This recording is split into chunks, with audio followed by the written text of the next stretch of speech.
Hello everyone, welcome to my channel. So আশা করি সবাই ভালো আছো, আমিও খুব ভালো আছি। সো আজকে একটা নতুন রেসিপি দেখাবো তোমাদের। তো জানি এটা সবারই জানা আর খুব পছন্দের একটা খাবার, আর আমারও ভীষণ একটা পছন্দের খাবার। তো আমার খুবই ইচ্ছা হচ্ছিলো সেদিন পিৎজা খেতে, তো ভাবলাম ঘরোয়া পদ্ধতিতে কীভাবে বানানো যায় পিৎজাটা সেটাই ট্রাই করি। সেটাই বানানোর জন্য আমি এখানে কিছু কিছু ইনগ্রিডিয়েন্টস নিয়ে নিয়েছি, সেটাই তোমাদের দেখাচ্ছি আর বলবো তোমরা কী করে সহজেই খুব সহজেই বানাতে পারো। যার জন্য তোমাকে এরকম ব্যাপার না যে বাইরে থেকে কিনে খেতে হবে, ঘরে যা যা আছে সেগুলো দিয়েই বানাতে পারো, এক্সট্রা কিছু লাগবে না। আমাদের ময়দা সবসময় অ্যাভেলেবেল থাকে আমাদের বাড়িতে। তো ময়দার মধ্যে আমি ফার্স্টেই এখানে নুন, চিনি আর একটু বেকিং সোডা আর অরিগ্যানো মিশিয়ে নেব। তো এটা ভালো করে একটুখানি ময়দার সাথে মিশিয়ে নিতে হবে। মিশিয়ে এর সাথে আরও আমি দই নিয়েছিলাম, দইটাও ফেটিয়ে পরে আস্তে আস্তে মিশিয়ে নেবো। ফার্স্টে দেখো ওই অরিগ্যানো, নুন, চিনি আর একটুখানি খাবার সোডা দিয়েছিলাম যাতে রুটিটা একটু ফোলে। তো এটা আগে একটুখানি ভালো করে আমি চামচের সাহায্যে একটু ঘুরিয়ে নিয়েছি, মানে মিক্স করে নিয়েছি আর কি। পিৎজা সবার একটা খুব পছন্দের খাবার, আর এটা বানানো খুবই একটা ইজি ব্যাপার, কোনো হাতি ঘোড়া কিছু নেই। তো আমি আস্তে আস্তে এর মধ্যে ফার্স্টে ভুল করে জল ঢেলে দিয়েছিলাম, তারপর আমার মনে করে দইটা আছে, তো পরে আমি দইটাও ঢেলে দিয়েছি। তো দইটা ঢালার পর আমি এটা ভালো করে মাখার চেষ্টায় আছি, যতটা হাত না লাগানো যায়। তবে ফাইনালি আমাকে হাত লাগাতেই হলো, কিছু করার নেই আর কি। তো এটা আমি একটু ভালোভাবে মাখার চেষ্টা করছি, যেটা ফাইনালি মেখে নিয়ে উদ্ধার করেছি।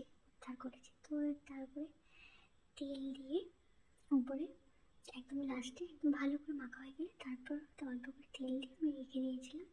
এবার আমি সসটা বানিয়ে নেবো। সসের জন্য কিছুই না, জাস্ট ঘরে আমাদের নুন তো সবারই থাকে, তো নুন দেবো। তার মধ্যে দেখো লঙ্কার গুঁড়ো, আমি রেড চিলি পাউডার, যে কোনো রেড চিলি পাউডার কেনা, আর এটা হচ্ছে চিলি ফ্লেক্স। আমার কাছে চিলি ফ্লেক্স ছিল, তোমরা চিলি ফ্লেক্স বাড়িতে গুঁড়ো করেও নিতে পারো। আর এটা অরিগ্যানো। তিনটে আমি একসাথে ভালো করে মিশিয়ে নিলাম। এবার যেটা দেবো সেটা হচ্ছে টমেটো সস।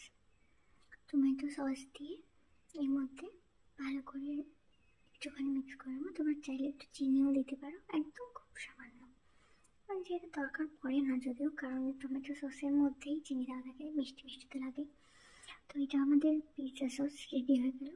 তো দেখতেই পাচ্ছ যেমন কিচ্ছু হাতে ঘোরা নেই, খুব ইজি বানানো পিৎজা সসটাও। তো পিৎজা সসটা আমরা বানিয়ে নিয়েছি। এবার আমরা দেখবো যে আমরা পিৎজাটা কী করে প্রিপারেশন করছি। তো আমরা যে ডোটা বানিয়ে রেখেছিলাম, তেল দিয়ে রেস্ট দিয়ে রেখেছিলাম, সেটাকে ভালো করে বেলে নিয়েছি।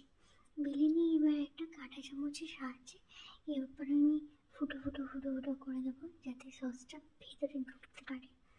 যখন আমি সসটার উপর লাগাবো তো ভেতর অব্দি টেস্টটা এনহ্যান্স করে আর কি। তো ভালো করে আমি ফুটো ফুটো করে নিয়েছি। তো এরপর আমি লাগিয়ে ফেলবো সসটা, পুরোটা ভালো করে সসটা লাগিয়ে দেবো। আর তার আগে তোমরা একটা কাজ করতে পারো, রুটিটা একটু হালকা সেঁকে নিতে পারো, সেটারও দরকার পড়ে না, চাইলে করতে পারো, মানে 20 to 30% একটু সেঁকে নিলে, ভেজে নিলে তাওয়াতে। তো তারপর আমি সসটা দিচ্ছি, সসটা ভালো করে পুরো রুটিটায় মাখিয়ে নেবো।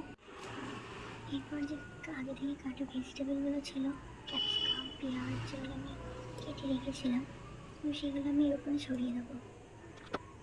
ভালো করে সুন্দর করে গার্নিশ করবো। এখন আমার মন মতো সবজিগুলো দিয়ে, টমেটো কেটেছিলাম, তো টমেটোগুলোও আমি সব উপরে ভালো করে ছড়িয়ে দেবো, যাতে দেখতে খুব সুন্দর লাগে, অ্যাট্রাকটিভ লাগে, দোকানের মতো পিৎজা মনে হয়।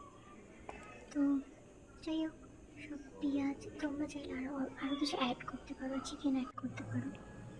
সো আমি চিকেনও এখানে অ্যাড করেছি, আর আগে যেটা করেছিলাম সেটা ভেজই ছিল।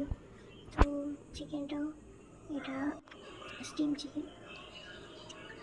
তো এর উপরেও আমি একটুখানি নুন, অরিগ্যানো আবার দিয়ে দিয়েছিলাম, যাতে টেস্টটা আরও বেটার আসে।